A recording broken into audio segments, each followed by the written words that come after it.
Тоқтарбайдың жылқыда 90 құлы бар еді. 90-ының бастығы Естеміс деген ер еді. Естемісті көруге жылқыға бала жөнелді. Жылқыға бала барғасын, малды баурап алғасын.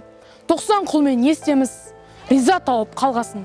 Мен Алпысбай Санжар, Шымкент қаласы, нөмір 25-ші Тұрар Рысқұлов атындағы мектеп гимназиясының 7-ші сынып оқушысымын.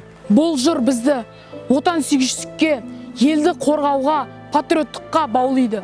Мен мектебімнің, туған жерімнің намысын қорғап, жеңіске жетем.